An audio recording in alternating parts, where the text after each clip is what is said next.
So welcome. I've been reading your messages, and thank you very much for connecting again. So I'm just going to introduce tonight because we are over 7:30. And what I was saying is that we're going to be marking tonight, in a way, a celebration of our lineage, our legacy. And that's in the context of our founder, Orgin Sangharakshita's date of birth, his birthday, which is on the 26th of August, actually next Wednesday. But we want to celebrate it today. It's a very special occasion tonight. We have a great speaker, a very good friend of us here in the Nottingham Sangha, our good friend Saccanama, who is going to be reflecting precisely on this, on Bante's legacy. So I think he needs some time to unfold his thinking, and without further ado, what I'm going to do is let's salute the shrine with the people that are here in the shrine, and then I'll invite Saccanama to come forward. Okay.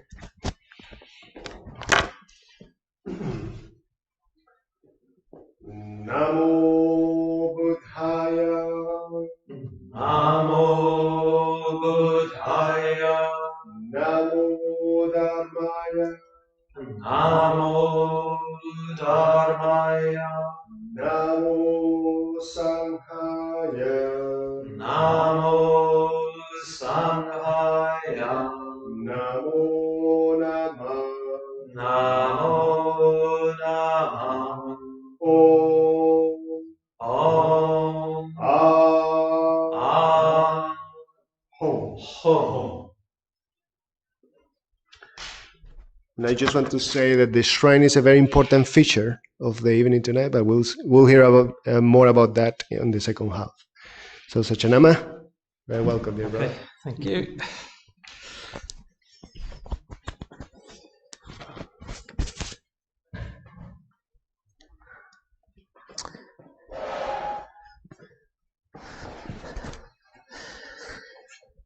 Okay, yes, so if he was still alive, we would be marking the 95th birthday of Sangharakshita next week. Just for logistical reasons, we couldn't arrange it to do it on the actual day, but we're marking it a little bit before normal. So one of the things I've been thinking about with Sangharakshita, it does feel different now. He's not with us any longer. His teaching career is over. So he's been with us a very long time, over 50 years, from the founding of Triratna to his death. And he's been able to teach and, in a way, bring new things to light as the movement's unfolded and developed. But that teaching career is now over, and we're in a different phase of, in a way, assessing what he's left us, assessing his legacy to us. So tonight I'm going to have, a little bit of a go at exploring that legacy. Kame Siri wants to start the puja bang on 8:30, so I've got a time limit, so I'm just going to kind of plunge in. And it's just an attempt. It's not an attempt to be completely comprehensive. So I'm going to start just by declaring my own personal interest. I am a member of the order that Sangharakshita founded. I consider myself a disciple of his. That's the language that he uses in relationship to the order, that the order is his disciples and the disciples of his disciples, and I'm very happy to use that language. I'm actually going to go a stage further. I consider him to be my master in spiritual terms. I think of him as my master. I have a lineage that sort of makes sense to me, which comes from Amida Buddha, who's the kind of Buddha in Dharmakaya form, then Shakyamuni Buddha, the historical Buddha, then Shinran, a particular Japanese Pure Land teacher who I derive great inspiration from, and then Sangharakshita, who's the person I've discovered all of those others through. And yeah, basically pretty much everything I've learned about the Dharma has come in one way or another from Sangharakshita. So I do feel a very strong personal connection with him, and in a way a great debt of gratitude for what he's given me. But in order to appraise his teaching and in a way give it something of an appraisal of him, albeit a very brief one, I think it is important to acknowledge that there are difficulties in his legacy. And I want to address those partly as a practice of the fourth precept. So the fourth precept is the precept of truthfulness, put positively. So in a way, I want to give as round a picture of Sangharakshita as possible. I want to be true to the different aspects of it. And to do that, I'm going to talk about two of the areas that have been problematic in his legacy to us. It's still showing signs saying you need to change the video resolution. Is that okay? So there are two areas that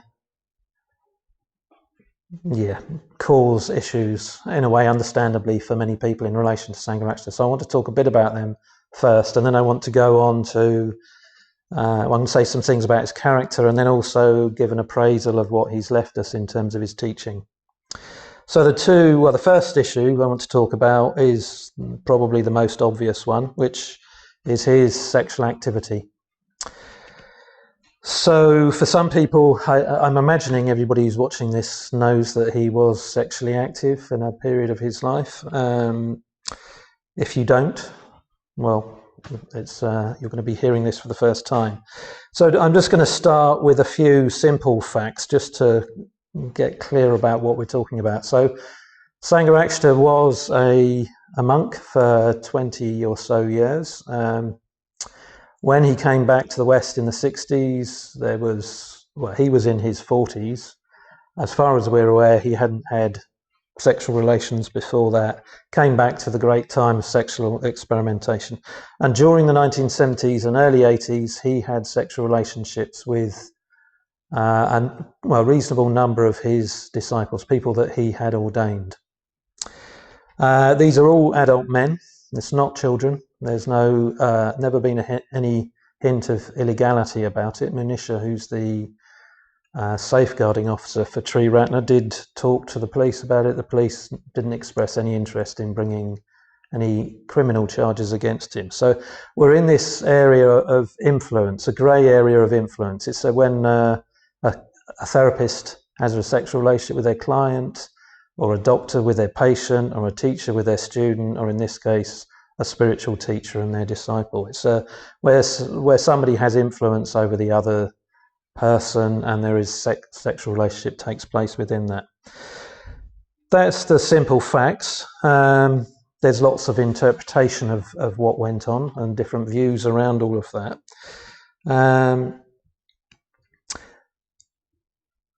So I'm going to say a few things about that. I want to read something that Sangharakshita said. So one of the issues that this brings up is that Sangharakshita is not perfect, not ethically spotless.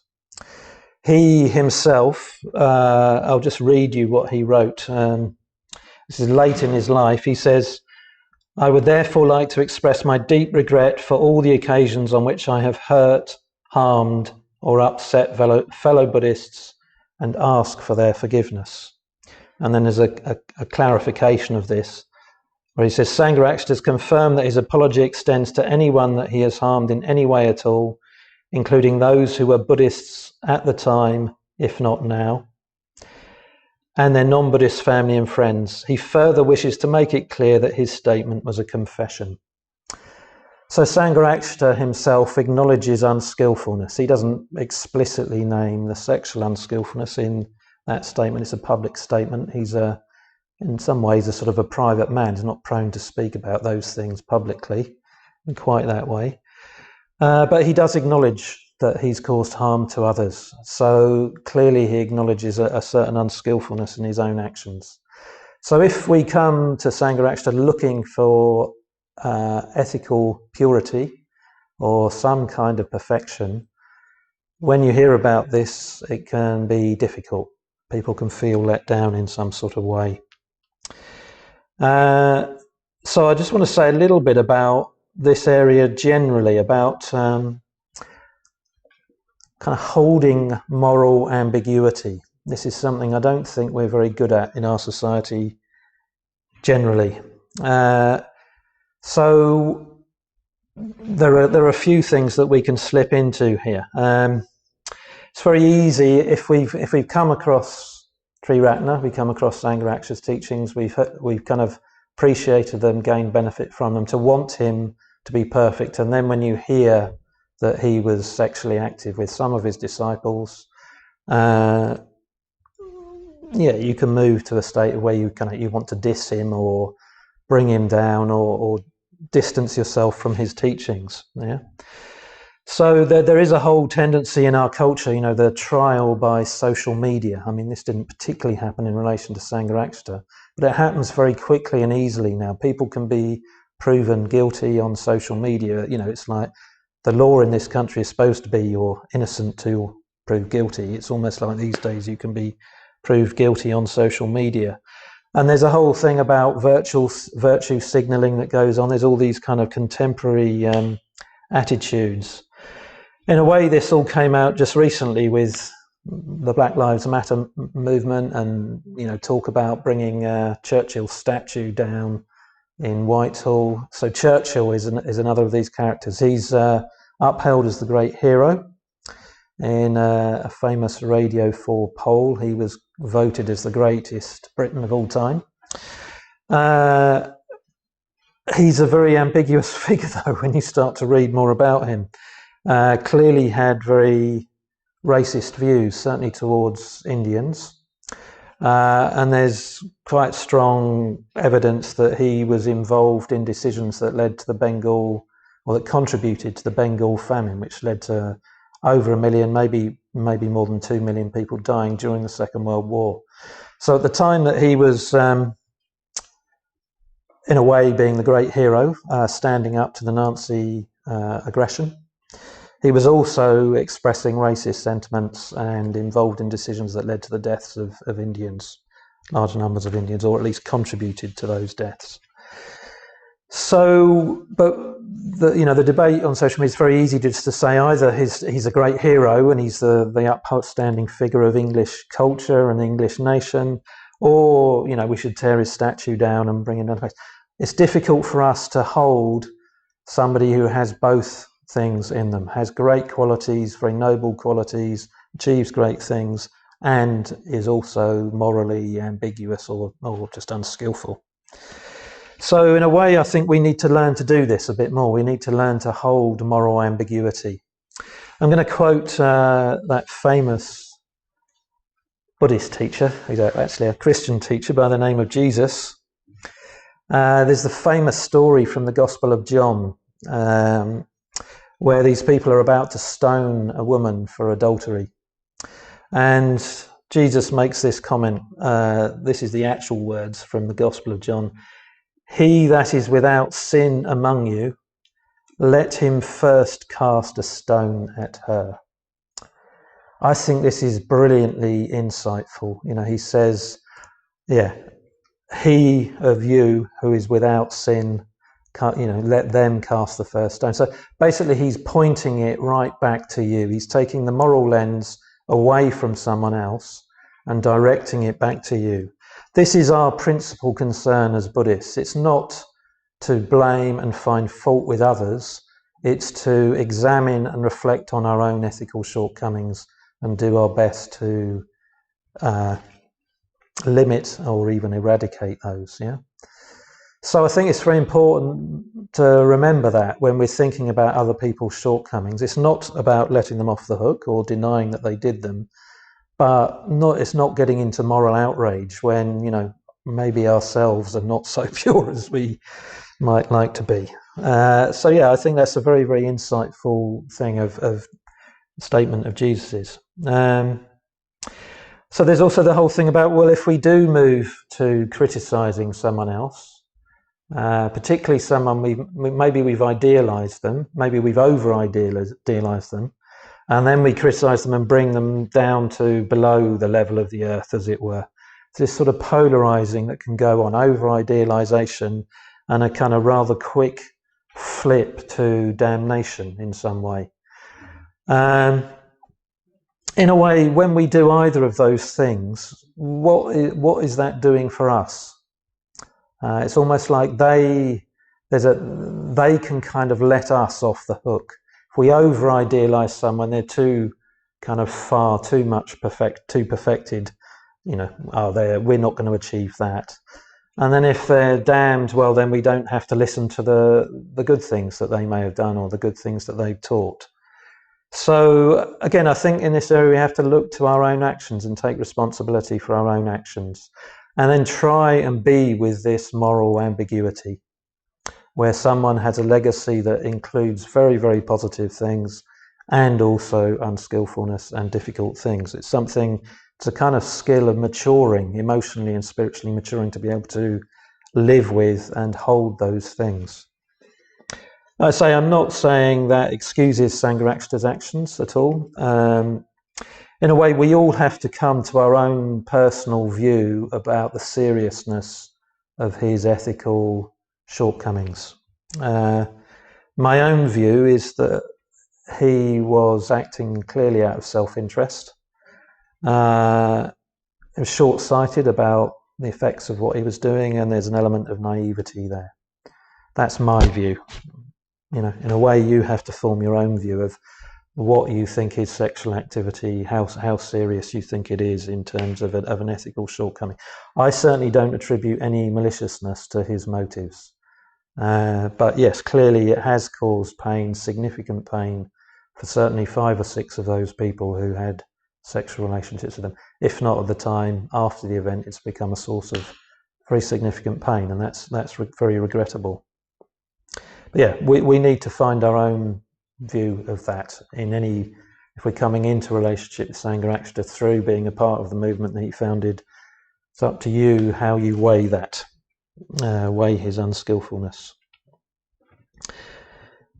Okay, the other area that I am going to mention, I'm going for the real hot potatoes, is in some circles he is labelled a misogynist. And there are, again, there's 2 sort of aspects to this. So I'm going to start with the facts, as it were. If this is new to you, well, you're going to hear it sometime, and I think it's best that it's out in the open. So he expresses a view about the relative aptitude for spiritual life of men and women. And he considers that women are at something of a disadvantage, largely due to biological conditioning. Now, this enters into a very controversial area in our day and age. He does base that on Buddhist tradition and also on some of his own experience. But he also clarifies that it's only in the early stages of spiritual life. It's not about potential, this is about relative spiritual aptitude. And there's a second point where he goes on to disagree with the feminist interpretation of history as the systematic oppression of women by men. So he doesn't agree with that as being the primary motive force in history. That one seems to me straightforward. I mean, there are Marxist interpretations of history that give different motive forces. No doubt there is conflict between men and women. Men have no doubt had the upper hand a lot of the time, but it's not the sole motive force in history. That's what he's saying. So again, these are very contentious topics at the moment. These are up for debate. So I'm going to go on to say, he went on to clarify, this has been a big area of discussion and debate within the order. Many people not happy with it. He goes on to clarify something in a paper called What is the Western Buddhist Order?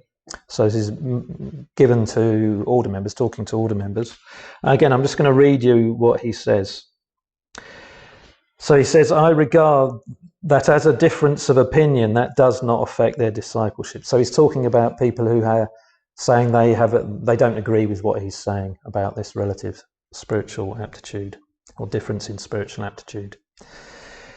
So he says it does not affect their discipleship. He's basically saying it is not key. You do not have to agree with him to be a disciple. He's using the language of discipleship. He's talking to an audience of order members. If you're not an order member, you're not a disciple in that way, but you still may be in his influence if you're in Triratna.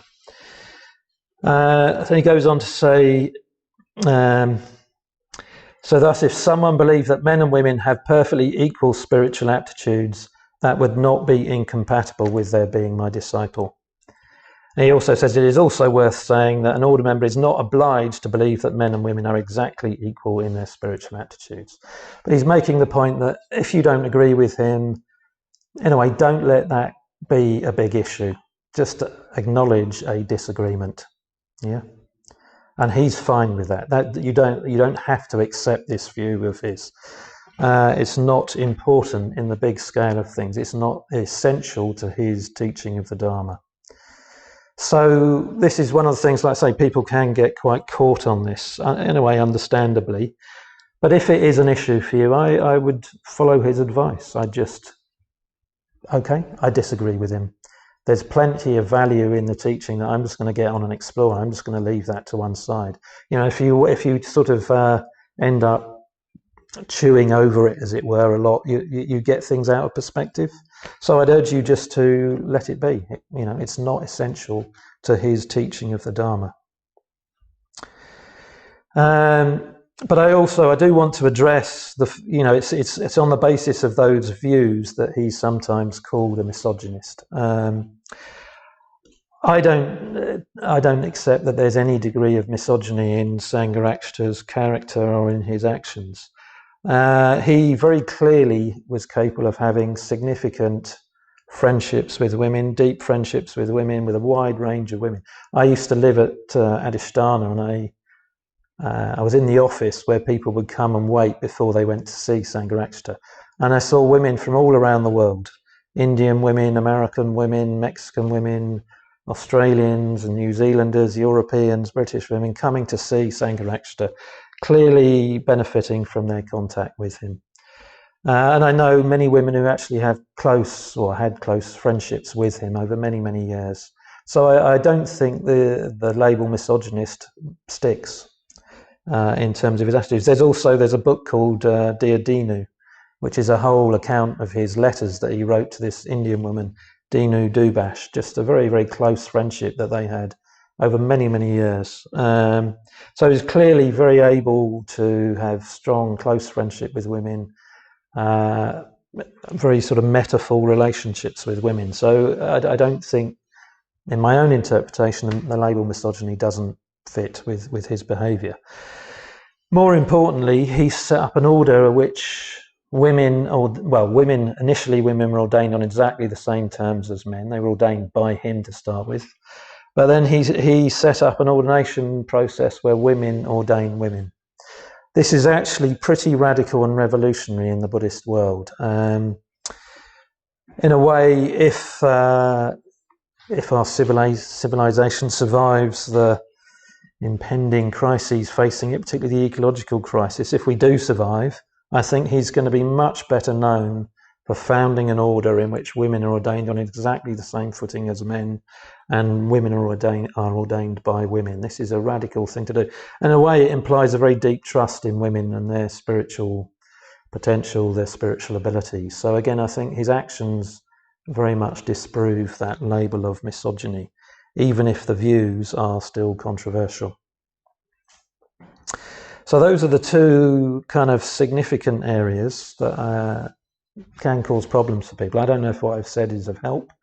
I hope it is. If it's not, well, maybe we can talk some more at some point, or you can talk with people about issues that you might have in relation to that. I'm also going to say a few things about his character, because some people find him difficult to relate to because of his character. in a way, there's. I'm just going to say a couple of things about his character. Sangharakshita was born before the Second World War. He's from a completely different generation to us post-1960s types. Sangharakshita never had psychotherapy or counselling like most of us have. He doesn't talk about his feelings. He doesn't talk about his emotions in the way that we do. He also grew up at a time, he in his sexual inclinations, he was homosexual. He grew up at a time when homosexuality was still legally punishable in this country through chemical castration or imprisonment. So his whole ability to express that side of himself was completely not acceptable until he got back in the 60s and 70s when the law began to change. So he was subject to very, very different social conditioning to us. He's got very different emotional makeup. So I think it's important not to want something from him, want him to be something that he's not. He's from a very different kind of culture. My own experience of people from that generation, it corresponds with my experience of Sangharakshita. I lived with someone called Sangharakshita, born a year after Sangharakshita. I lived with him for a few years, and very, very lovely man. I got very close to him, but he just didn't, when we reported in, he just didn't talk about his feelings in the way that we all do in our post-60s, post-therapy age. So I think it's important when we come to Sangharakshita, just allow him to be who and what he is, rather than getting into our likes and dislikes and wanting him to be a certain way because we want our teacher to be a certain way, or disliking certain things about him. Just let his character and his personality be what it is. He's also, some people find his writing style difficult. So I want to just say something about that as well. One of the things I love about Sangharakshita is that he never ever talks down to you, either personally when I've met him or in any of his books, any of his lectures. He always he kind of educates as he talks. This is one of the things I love about his teaching, and I feel I've received an education not just in the Dharma, but much more widely from him. He educates and just shares this abundance of knowledge and wisdom that he has. But he doesn't talk down. He doesn't present the Dharma in a dumbed down kind of way, in a nice, feely-touchy way, something that he characterized as candy floss Buddhism. All looks and feels very nice, but when you compact it down, there's very little there. He never, ever does that, not in my experience. I think that's something really wonderful about him, and I absolutely, wholeheartedly rejoice that he never decides to talk down to anyone. It doesn't mean he doesn't find the appropriate tone. When he's in India, and teaching amongst illiterate villagers, obviously he'll teach us in a different way, but he never kind of brings the Dharma down. He always raises you up if you allow him to do that. He's also absolutely precise in his use of language. And again, some people find this difficult because you have to resort to a dictionary at times if you're studying Sangharakshita. I've again come to really deeply appreciate his precision with words. When he says something, you can be absolutely sure that he means what he says. He has thought about those words absolutely, and he knows the full meaning and the full weight of those and what they are really going to communicate. So if you take the time to engage with that, you can understand very clearly what he is saying. It's a really wonderful, wonderful quality. So you can go back, like even in those two things that I've read about his confession or apology and then confession, and also his writing about where you can disagree with him on his views about aptitude, spiritual aptitude. The words there, if you go back and read the originals, they're very, very precise, and you will know exactly what he's saying. So I completely rejoice in that. So if it is something that you find tricky, the writing style, I'd urge you to, in a way, put aside likes and dislikes and make the effort. He educates and uplifts as he teaches. This is something that the Buddha does in the Pali Canon. He often leads into a deeper teaching by raising, you get the impression he just raises people's level of consciousness as he's communicating with them. He broadens things out, brings in an aesthetic element, and then communicates the Dharma. I think Sangharakshita does that a lot in his own teaching. It's one of the things I very much appreciate about him. So I've got maybe another 15 minutes. So I want to just say a few things about appraising his teachings generally. So this is, in the light of the fact that he's no longer with us, he's no longer going to be clarifying or elaborating or developing new teachings. But we do have this literally vast body of work that he's left us. Lectures, seminars, books, poetry, some short stories. It's a vast ocean of Dharma. Probably, Vidya Devi, who edits the collected works, it's possible she's read pretty much everything, but otherwise I doubt that anybody has. I certainly haven't read everything. I've studied his work over 35 years and I know it pretty well, but there's certainly things I haven't read. So I'm gonna give 3 categories of things, and then I want to give some potential criteria for how we might assess his teachings. So I think that there are some things in his teaching that we can, a bit like he says himself in relation to his views about spiritual aptitude of men and women, that we don't have to accept as essential or integral to his teaching. I'm just going to give one example, and it relates back to that topic in some way. In his lecture series on the Bodhisattva ideal, he uses the language of masculinity and femininity to describe the paramitas, the perfections, these great practices of the Bodhisattva. He relates masculinity to virya and femininity to kshanti. Now, this is a non-traditional teaching. I don't know anyone else who's made those connections in that way. There is symbolism in the Buddhist tradition of the male and female Buddhas and Yab-yum figures, which explores integration of masculine and feminine characteristics, you could say. But as far as I'm aware, connecting those with virya and kshanti is something that only Sangharakshita has done. My own reading of that is that he gave those lectures in 1969.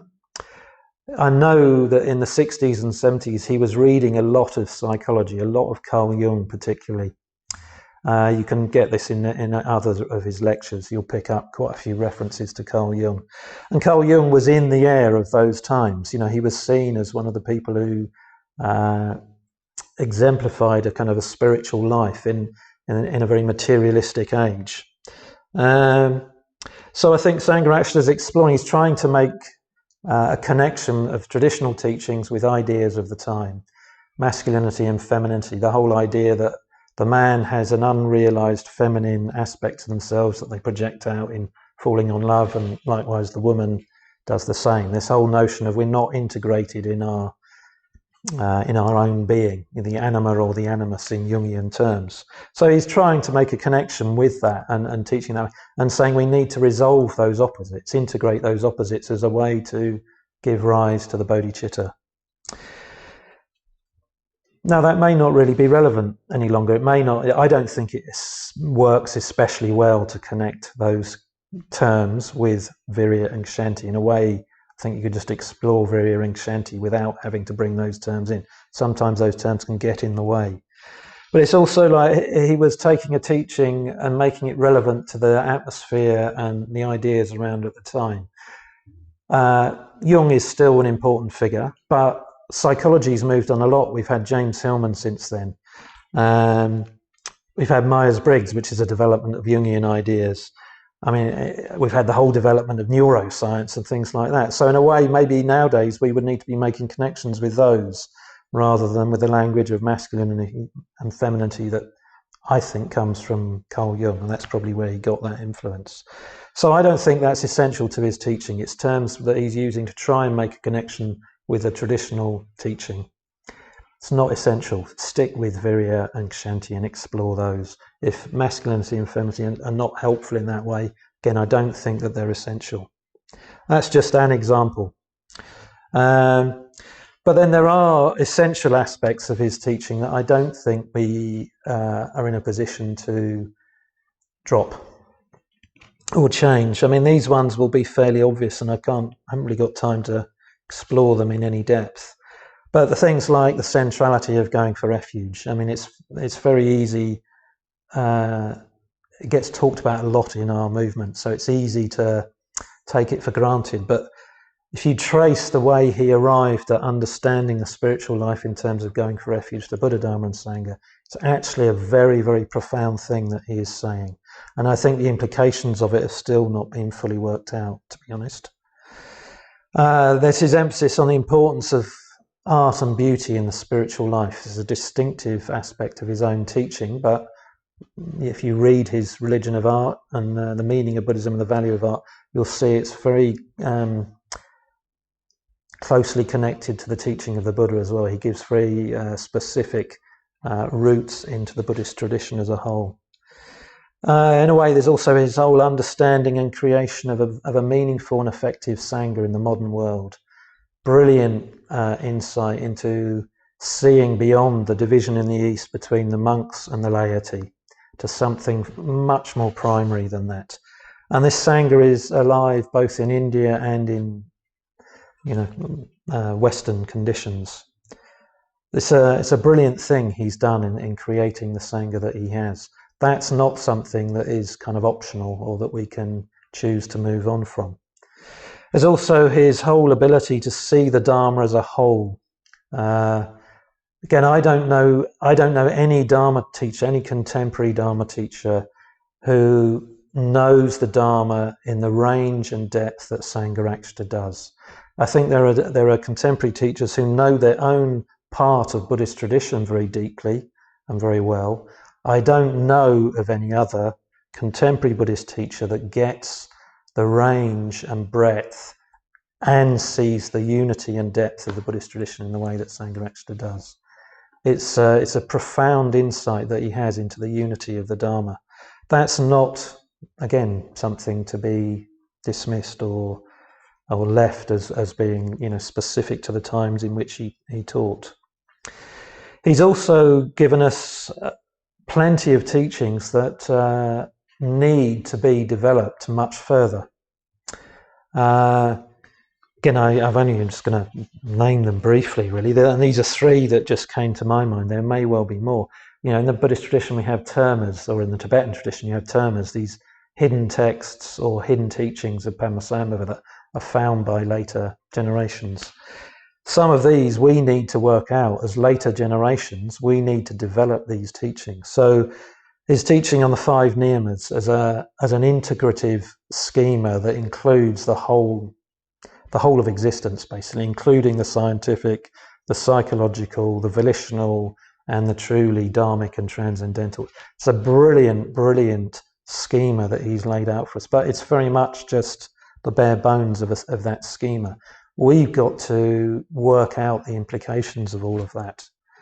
But it is, the more I've thought about that teaching, the more brilliant I think it is that he's taken these terms from early tradition and given them this new and distinctive kind of meaning. It's also his whole teaching on the imaginal faculty. Ties in a little bit with his emphasis on art and beauty, but he's basically suggested that the faculty by which we come to know reality is this, what he calls the imaginal faculty. He's trying to, if I understand him rightly, he's trying to avoid an overly conceptual approach to the Dharma by saying that we have this higher faculty which in a way integrates and transcends both reasoning and emotion, feeling. Again, very, very profound teaching that I think still needs to be absorbed and worked out in much, much greater detail. It's up to us as his still living followers, disciples if we're in the order, or followers, to take that teaching and make it better known and work out its implications. And then he also, just in a little essay that he wrote in the last year or so of his life, he talked about a fourth lakshana. So we usually talk about 3 lakshanas, 3 marks of conditioned existence. So dukkha, anicca, impermanence, and no self or no fixed self. He suggested that there's a fourth lakshana and a fourth doorway to liberation associated with it, which is the lakshana of shubha, or beauty, or ashubha, relative ugliness, and spiritual beauty. Again, this has very profound significance for a whole approach to the Dharma, to be able to see the Dharma in terms of beauty, cultivation, appreciation, development of beauty. That is a new and developmental teaching within the Buddhist tradition. So these are just some of the riches that he's left for us. There's much, much, much to be explored. I was going to suggest some criteria about how we might assess those teachings, but actually I'm not going to go there. I'm just going to finish with 1 or 2 personal stories, just by way of evoking. We're going to be doing a puja in his honour, in his memory. Shortly, Kame Siri is going to introduce some of his poetry in that. But I'll just share a couple of stories, just by way of evoking him as a man. Obviously, if you never met him, you never will now. So there's something about keeping that sense of him as a man alive in some way. So yes, I'll say one thing. I did quite a bit of work on the first version of the Dharma training course for Mitras. I sort of oversaw the development of it in 2007, 8, 9, and as part of that I went to meet him a couple of times to talk through some things in relation to that. And one of the things I had to ask him was about his whole teaching on the higher evolution. Again, this is a language that he developed in the 60s and 70s. There was quite a bit of talk amongst the Mitra conveners about dropping this, thinking it was no longer relevant. And I went along with this view that he'd just used the language of evolution as a skillful means to try and get it across to a modern Western scientific mindset. And I sort of put this to him, and he just looked back at me and he said, no, that's how I experience it. And it was like a depth charge going off. I was coming in with this quite kind of rational approach to things. He just says, I took him to mean that he just experiences life in terms of this evolutionary impulse, and particularly this higher evolutionary impulse. That's his actual experience. That's what he seemed to be saying to me. So there's sometimes when you were with Sangharakshita, sometimes he just felt very ordinary. And times like that, it's a bit like the bottom just drops out of the conversation, and you're sitting with, it felt like I was sitting with somebody of very great depth and profundity, and his experience of the world was just much, much, much deeper than mine. It's quite an experience to have. I'll also just say one other story, and then I'm going to finish, which is, again, around that time he came and led study on Mitra conveners meetings that I was attending, and one of the times he was having lunch with us and I sat next to him at the lunch table. This is after his eyesight had started to deteriorate. He had macular degeneration, so you never quite knew whether he could really see you or not. I sat next to him thinking he probably can't see who I am, and probably wouldn't even remember me even if he did. You know, I'd only met him a few times at that point. And we sat and ate in silence as he usually does. And then afterwards he just turned to me and he said to me, are you still in contact with that Christian Orthodox priest in Bath that you mentioned to me? So basically he remembered a detail about my life from a letter that I'd written to him probably a year or two beforehand. And he had this kind of awareness of me as an individual, remembering some significant thing that had been going on in my life, because I've been exploring a bit of dialogue with this Christian Orthodox priest. And it kind of just confounded this idea that I had that I wasn't significant to him. So I think one of the things that Sangharakshita had was a real gift for friendship. He could really take people in. I felt really taken in by him on that occasion and subsequent ones, so he could remember a detail. If you think back to that letters that you received a couple of years ago, and then suddenly you're sitting down at a table and you can't quite see someone, he knew me and he knew a significant detail, and he was able to, bring that into the conversation. I felt very strongly kind of met as as an individual person, that he was interested in and was, and cared for in some way. Anyway, I'm going to leave it there. Henry Botchin's got to do a quick couple of things to finish, and then we're going to start a puja at 8:30. But I hope that's been of help. Thank you very much for listening. Oh, thank you very much, Saccanama, for that full-blooded talk. So much we have received, and it's the first talk that you do in this format, and it's the first talk that we present to the Sangha. So what I want to say very briefly is, actually the microphone goes back to you, Saccanama, is that we have more of Saccanama coming this Saturday, but Saccanama will give you the details. So just a quick announcement. I'm doing a seminar on Saturday morning on Zoom, 10 till 1, exploring the teaching of Anatas. It's one of those classic Buddhist teachings that people often misinterpret or get confused about. I'm going to be laying out what the Buddha taught and what Sangharakshita taught and its relevance to our spiritual life. So you can book via the website. It'd be great to see you if you want to come on it. Thank you. And just to remind you that we very much rely on donations to keep going. So we've been very lucky, very, very lucky to have so much support, such a strong response from everybody in the Sangha supporting the center. So we are halfway through our target for the month. Please, if you can donate tonight, visit our website. There is the link in the description if you want to donate. Just the last thing is that we're going now for a break, very brief break of 10 minutes or so. And at 8:30, we're going to have a puja led by Kemasiri. You have received the Zoom link now. You can connect by Zoom, or you can keep an eye on our YouTube channel. We're going to be streaming it by YouTube as well. So see you soon. Thank you very much for connecting tonight.